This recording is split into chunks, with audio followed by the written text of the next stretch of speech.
Ready to dive deep.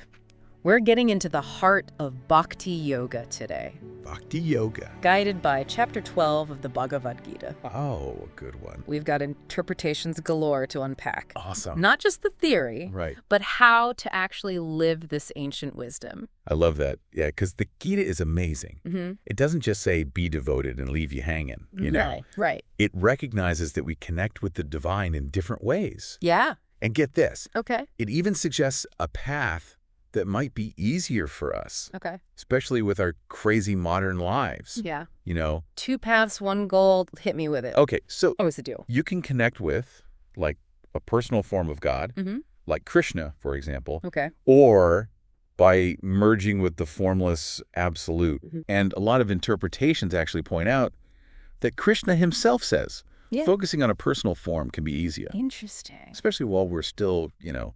Stuck in these bodies. Yeah, exactly. Uh, Bound by the physical. that's kind of a relief to hear, honestly. Really? Yeah, because it's like Yeah. trying to meditate on like a beam of light versus, I don't know, Yeah. picturing someone you love dearly. Right. One feels a lot more doable. Yeah. Is that what they're getting at? Exactly.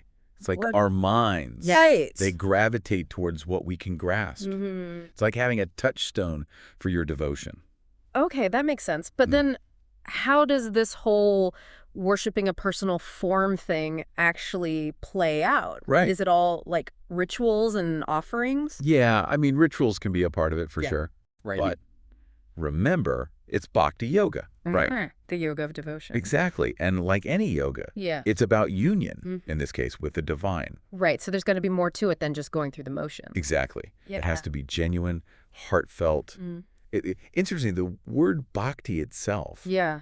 comes from the Sanskrit bhaj, Okay. which means to adore Okay. and to actively engage. So not just passively loving from afar, No. but like actively nurturing that bond. Think of it like any close relationship. Yeah. It requires effort, attention. Right. You've got to nurture it consistently. Yeah. You know, there are going to be ups and downs. There are Right. going to be moments of incredible closeness and then times when it feels distant. Sure. But it's that steady effort. It's that constant remembrance that deepens the connection. Okay, I'm with you. Okay. But let's be real for a second. Okay. Some folks listening are probably thinking, I can barely remember my own schedule. Yeah. How am I supposed to cultivate a whole relationship with the divine? Right. Where do they even begin? And that is the beauty of Bhakti Yoga. Okay. It doesn't demand these grand gestures or hours of meditation or anything like that. Right. One of the interpretations we looked at, they described it, actually, Yeah. as a ladder of practices.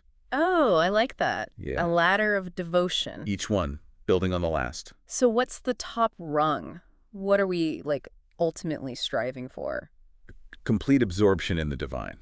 Okay. Those moments of pure bliss, Yeah. you know, where you're feeling totally connected Mhm. to something so much bigger than yourself. That sounds great in theory, but most of us aren't quite there yet. Right. So what about the rest of us? Right. Well, that's where the ladder analogy comes in handy. Okay. Because even if you can't maintain that constant state of union, Mm-hmm. the next rung down is still powerful. Okay. And it's all about focused concentration. You mean like meditation? Yes. Like taking time to quiet the mind. Hmm. Turn your attention inward Yeah. and connect with the divine in a way that resonates with you. Sure. And here's the thing, even if you're like me and your mind is like a whirlwind most days, Oh, tell me about it. Right. Sometimes it's like a whole circus in there. it's a lot. Really? Right. Seriously. I'm a pro at mind wandering, believe me. But I love how the Gita gives us another option, like another rung on that ladder. Right. Karma yoga. Oh, interesting. The yoga of action. Right. Are you saying I can be devotional while, like, folding laundry? Absolutely. It's all about bringing that intention of offering Okay. into your everyday actions, you know. So it's less about the what and more about the how. Exactly. How- One of the interpretations we read put it so beautifully. Yeah. They said, simply working with the right intention for his sake will ultimately lead to perfection. Okay, that is reassuring, I have to say. It's amazing, right? Yeah. Even the most mundane tasks can become a form of devotion. Okay, that's good to hear, but I have to Yeah. admit, when I think of the, like, ideal devotee, Yeah. it can feel a bit daunting, you know? Like, am I compassionate enough? Am I selfless enough? Yeah. Am I doing this whole devotion thing right? It's so easy to get caught up in that idea of perfection. Totally. But what I find truly inspiring is that the Gita's description of the ideal devotee, it's not like expecting us to be perfect already. Right. It's more like a mirror, you know? Okay. Showing us qualities that we can aspire to embody. I love that. Yeah. A roadmap, not a checklist. Exactly. Yeah. A roadmap for this incredible journey. Okay. And here's the thing. What's that? The qualities of an ideal devotee, they aren't just about serenity and incense. Right. They're about navigating the nitty-gritty. Right, the messiness of it all. The messiness of daily life. Exactly. So the Gita describes them as being, you know, like the same foe and friend. Okay. Even-minded in pain and pleasure. Content with anything. Wow, content with anything. Yeah, think about it. That's a big one. That's huge. And those are all qualities that we can cultivate right here, right now. Oh, okay. In how we react to challenges. Right. How we treat the people around us. Even how we handle our own inner world, right? Yeah. Okay, so let's say I'm like connecting with this whole Bhakti Yoga thing. Okay. I'm finding ways to weave it into my days, trying to embody these qualities. Yeah. What's the like ultimate payoff? Where does all this lead? The million-dollar question, right? Right. And the Gita actually offers us glimpses of the answer throughout this whole chapter. You know, one interpretation we looked at. Yeah. Describe the divine as the nearest of the nearest. The nearest of the nearest. Wow, that's powerful. It's such a beautiful way of expressing. What does that even mean? Right. It's basically saying that the divine isn't this distant being. Right.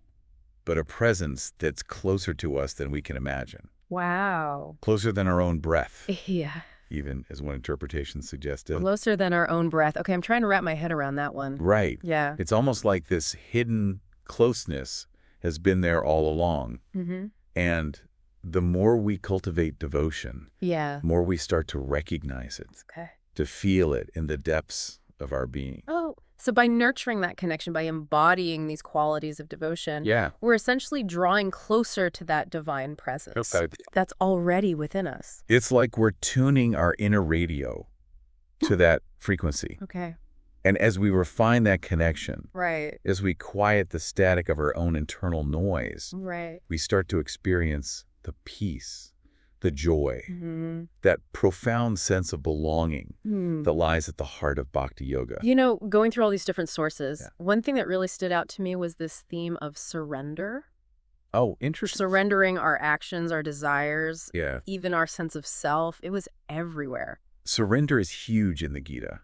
It is. And it's especially powerful within the context of Bhakti Yoga. Okay, I see that. Because when we truly surrender to something larger than ourselves, when we loosen that grip on me and mine, that's when we create the space for grace to flow in. It's almost like a paradox, you know? Right. The idea that by surrendering, by letting go, we actually find ourselves. Yeah. Or at least a deeper, more connected version of ourselves. Yes. What do you think? It really does, doesn't it? It does. It's like this beautiful unraveling. Yeah, it is a beautiful paradox. It is. And one that's at the heart of so many spiritual traditions. You know? So many. It's like you don't just like stumble upon it. It unfolds gradually. It's the process. Through practice. Absolutely. Through those moments of deep connection. And yes. Even through the stumbles, let's be real. Yeah. Speaking of stumbles. Yeah. This path of devotion, it's not all sunshine and roses. It's not a magic bullet, Life throws curveballs. Oh, yeah. Doubts creep in. And sometimes that connection can feel a million miles away. Absolutely. So how do we deal with that? But you're so right. Yeah. And the Gita doesn't shy away from that reality. No, it doesn't. Remember what Krishna says? What's that? He has that really reassuring message for us. Okay. For those times when your mind is like doing somersaults. Oh, yeah. You can't focus for the life view. Been there. He says, even if you stumble, simply working with the right intention for his sake will ultimately lead to perfection. It's not about nailing it perfectly every time. It's about showing up. Yes, that's it. Consistently returning to that place of devotion, no matter how many times we wander away. It's about that unwavering quality of our inner attitude. Right. It's that constant practice of aligning ourselves with the divine that ultimately transforms us. Yeah. And as you go about your week, carry this question with you. Okay. How can you bring a sense of devotion, even in small, almost invisible ways? Yeah, the little thing. To your everyday experiences. Yeah, it's like that saying, It's that. How you do anything is how you do everything. Right. Right. Even the smallest acts of love, Yeah. of kindness, of simply being present, Yeah. those can be acts of devotion. Absolutely. When we infuse them with that intention. When we bring that awareness to it. Yeah, absolutely. Absolutely. So as you're, navigating those to-do lists and traffic jams this week. The daily grind. Yeah, the daily grind. Maybe that's something to ponder. I love it. Krishna knows everyone's different, so he lays out these practices almost like levels of devotion to guide us. I like that. Levels of devotion. It's not a one-size-fits-all. He acknowledges we're all at different stages. Yeah. So let's talk about these levels, starting with the one we mentioned, that full-on, constant focus on the divine. Right. Let's call it level 1, full-on focus. It takes incredible mental discipline, but if you can achieve it, it's like a direct connection. But for many of us, level 2, meditation and mind training might feel more realistic. It takes commitment, but less daunting than 24/7 focus for sure. Exactly. And the key is consistency. Yeah. Even a few minutes a day can be transformative. It's about building that mental muscle, that ability to quiet the noise and be present. Creating that inner peace. But what about when even finding a few minutes for meditation feels impossible? What does Krishna suggest for those times? Level 3, action as offering. It's about bringing that mindfulness to everything you do, seeing your actions themselves as a form of devotion. So even simple things become meaningful. Exactly. Cooking the meal with love, working with a sense of service. You're finding that deeper meaning, that spark of the divine in everything around you. That's powerful. It's really about changing your perspective. But what about those of us still struggling with, our own issues? Is there a level 4? For those still figuring things out? Of course. It's incredibly freeing, actually. Krishna calls it level 4, letting go of results. It doesn't mean you become passive, but you let go of the need to control everything. Focus on your effort, not obsessing over what happens because of it. I can see how that would be freeing. Trusting in something bigger, even when things don't go as planned. And the best part? Krishna reassures us that even at this level, if you're sincere, it leads to real growth. He's not setting us up for failure. He's meeting us where we are. And the important thing is, Krishna doesn't say this is only for a select few. He says we can all cultivate these qualities through practice, through consciously connecting with the divine. So it's a reminder that we're all capable of this, even if it's baby steps. It's not about being perfect. It's about striving, wanting to connect to something deeper. Beautifully put. And that journey, that striving, it's full of amazing insights. It's a path worth exploring, opening our hearts and embracing the transformative power of Bhakti Yoga. It's amazing how these teachings from the Bhagavad Gita, even though they're ancient, they still feel so relevant today. It's true. These ideas, compassion, equanimity, that deep connection with the divine, they're not stuck in the past. They're like timeless tools to help us deal with life, even now. It's like chapter 12 especially. It's giving us this whole framework for living with more purpose, more intention, maybe even just a little more, grace as we go through life. And what I find really interesting about this chapter is it's not telling us we have to go off and live on a mountaintop to connect with the divine. It's about bringing those principles into our everyday lives, right here, right now. That's what's so cool about it. It's for everyone. It doesn't matter where you come from or how far along you are on your journey. Anyone can embrace Bhakti Yoga. Exactly. Krishna doesn't give us this impossible set of rules. He offers us all these different practices, and each one has the potential to bring us closer to that divine connection. It's about finding what works for you, what speaks to you, and using that to tap into that devotion inside. And as we work on these qualities, the compassion, the equanimity, that steady devotion, that's when we really start to feel the power of Bhakti Yoga changing us from the inside out. It's a journey of discovering ourselves, connecting to something bigger, and ultimately experiencing that incredible love and grace at the heart of it all. You said it. So as we wrap up our deep dive today, I want to leave you with one last thing to think about. It comes from Krishna's teachings. If you could pick just one quality of a true devotee to start cultivating in your life right now, what would it be? And how do you think that choice might guide you in the days and weeks to come?